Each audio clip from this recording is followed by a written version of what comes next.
anak-anakku semua, hello children. Thank God we can meet again in this video lesson. Before we start our lesson, we want commit this lesson into prayer.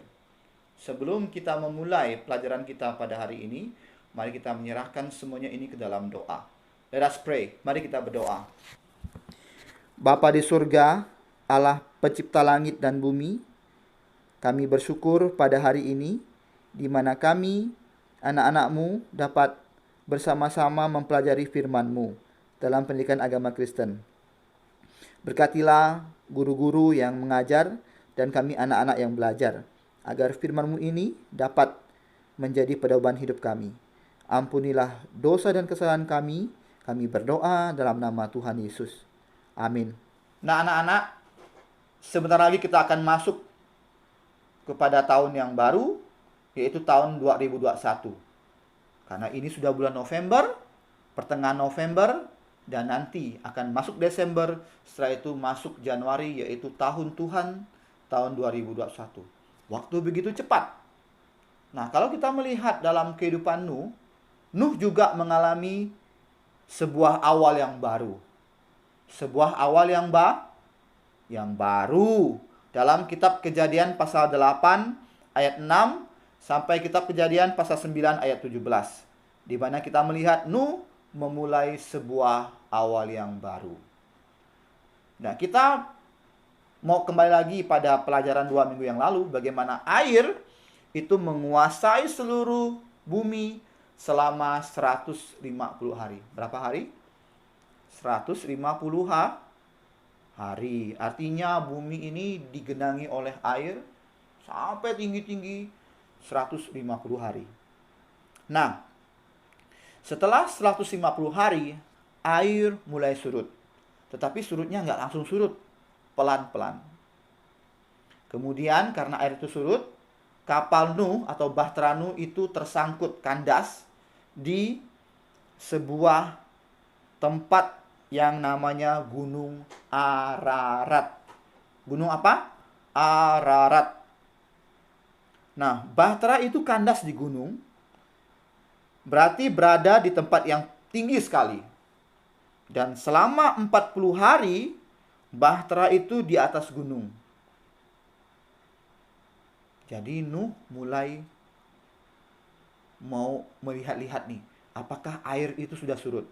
Dan Nuh membuka jendela atau tingkap dari kapal itu atau dari bahtera itu. Dan Nuh untuk mengetahui apakah air sudah surut, Nuh ini melepaskan seekor burung gagak. Masih ingat? Sebelum Nuh masuk ke dalam bahtera itu, Tuhan memerintahkan Nuh untuk membawa binatang-binatang. Dan burung ini adalah satu dari binatang tersebut yang dibawa oleh Nuh. Burung apa? Burung gagak. Nah, dan burung gagak itu terbang kembali ke kapal Nuh. Masuk lagi. Artinya belum ada tempat burung itu untuk bertengger. Karena air masih memenuhi bumi. Karena surutnya pelan-pelan. Nah, beberapa waktu kemudian Nuh melepaskan lagi seekor burung merpati. Burung apa? Burung merpati. Untuk melihat apakah air sudah mulai berkurang. Dan sama halnya terjadi pada burung gagak, burung merpati itu kembali lagi ke dalam bahtera. Karena tidak ada tempat untuk bertengger, untuk menghinggap. Dan Nuh itu menunggu lagi sampai 7 hari, dan Nuh kembali melepaskan seekor burung lagi. Burung merpati lagi. Dan pada waktu senja atau sore, burung itu kembali, tetapi di paruhnya membawa daun zaitun segar. Artinya air sudah mulai hampir surut semua, karena sudah ada tanaman. Dan 7 hari kemudian dilepaskan lagi burung merpati. Ingat, yang pertama burung gagak kembali. Yang kedua, burung merpati kembali lagi. Yang ketiga, burung merpati kembali tetapi membawa daun zaitun segar. Yang keempat, Nuh melepaskan lagi burung merpati. Dan burung merpati itu apa? Tidak kembali. Artinya burung merpati itu sudah terbang ke sana kemari dan sudah ada tempat untuk dia bersarang, untuk dia hinggap dan bersarang. Maka tahulah Nuh bahwa bumi ini sudah kering. Ya, dan Nuh di situ masih menunggu perintah Tuhan. Dan waktu itu berfirmanlah Tuhan kepada Nuh untuk Nuh keluar dari bahtera bersama yang ada dalam bahtera itu. Apa aja? Istri Nuh, anak-anak Nuh, menantu Nuh, dan juga binatang-binatang yang dibawa oleh Nuh pada waktu itu.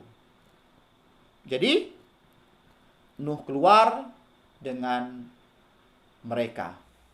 Nah, sebagai ucapan syukur atas pemeliharaan Tuhan kepada Nuh dan keluarga, Nuh mendirikan sebuah mezbah atau sebuah meja untuk korban bakaran. Kalau kita mau mengulangi kembali pelajaran kita akan melihat bahwa Kain dan Habel, di mana Kain mempersembahkan persembahan hasil bumi ditolak oleh Allah, tetapi Habel mempersembahkan korban bakaran dan korban itu diterima oleh Allah. Dan Nuh memberikan korban bakaran kepada Tuhan di atas mezbah itu. Dan ketika Tuhan mencium bau harum dari korban itu, Tuhan berkata dalam hatinya kalau dia tidak akan menghukum bumi ini lagi dengan air bah. Sekalipun manusia itu sangat jahat. Tetapi Tuhan memberikan perjanjian kepada Nuh, yaitu berupa busur di langit.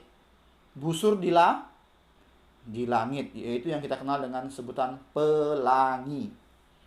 Ya, pelangi. Berapa warna pelangi? Ada 7. Merah, kuning, meji, merah, jingga, kuning, mejiku, hijau, biru, nila, ungu. Ada 7 warna. Mejiku, biniu. Ada 7. Nah, kalau kita melihat lagi, maka ketika manusia melihat pelangi, manusia dapat melihat janji Allah kepada Nuh. Jadi anak-anak, kalau kalian melihat pelangi setelah hujan, kalian tahu, oh, itu adalah tanda perjanjian Allah dengan Nuh dan juga seluruh umat manusia, bahwa Allah tidak akan menghukum bumi ini lagi dengan air bah. Nah, sekarang apa pelajaran rohaninya untuk kita? Yang pertama, Tuhan itu sangat baik. Tuhan sangat baik menghukum manusia, tetapi karena Tuhan terpaksa untuk menghukum manusia agar menjadi suatu pelajaran untuk manusia. Nah, sama halnya dengan papa mama kita. Kalau papa mama kita menghukum kita, bukan berarti dia benci sama kita, tetapi dia mengasihi kita agar kita menjadi orang yang lebih baik lagi dan tidak nakal lagi. Yang kedua, karena Tuhan begitu mengasihi kita, maka kita harus bersyukur kepada Tuhan. Bagaimana cara kita bersyukur? Yaitu dengan cara berterima kasih kepada Tuhan, berdoa, dan jangan lupa ke gereja kalau pada hari Minggu, harinya Tuhan. Kalau di masa pandemik ini memang susah, kita nggak boleh ke gereja, tetapi kita dapat melihat video-video sekolah minggu yang dikirim oleh Pak Peter. Dan kita memuji Tuhan, bernyanyi lagu rohani, memberikan persembahan, dan juga kita hidup taat kepada Tuhan. Jangan membuat Tuhan sedih. Ya.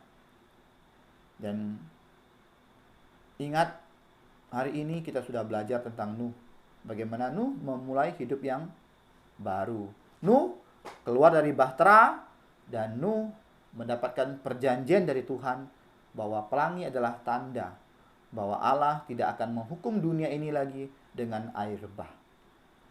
Ya, anak-anak ingat belajar, karena ujian akhir semester sudah semakin dekat, dan minggu depan kalau Tuhan mengizinkan, Pak Rudi akan memberikan kisi-kisi atau contoh soal untuk ujian akhir semester agar anak-anak dapat mengisi soal dengan baik pada waktu ujian akhir semester. Oke anak-anak, sebelum kita mengakhiri video ini kita berdoa. Bapa di surga, bersyukur untuk hari ini kami dapat belajar firman-Mu tentang Nuh yang memulai hidup baru, di mana Nuh keluar dari bahtera dan Nuh juga mempersembahkan korban, dan Tuhan memberikan tanda kepada Nuh, yaitu pelangi, bahwa Tuhan tidak akan menghukum lagi bumi ini dengan air bah. Terima kasih Tuhan untuk kasih yang begitu besar kepada kami. Kiranya Engkau mengampuni atas segala dosa dan kesalahan kami. Kami berdoa dan bersyukur dalam nama Tuhan Yesus. Amin. Oke, sampai jumpa anak-anak. Tetap semangat.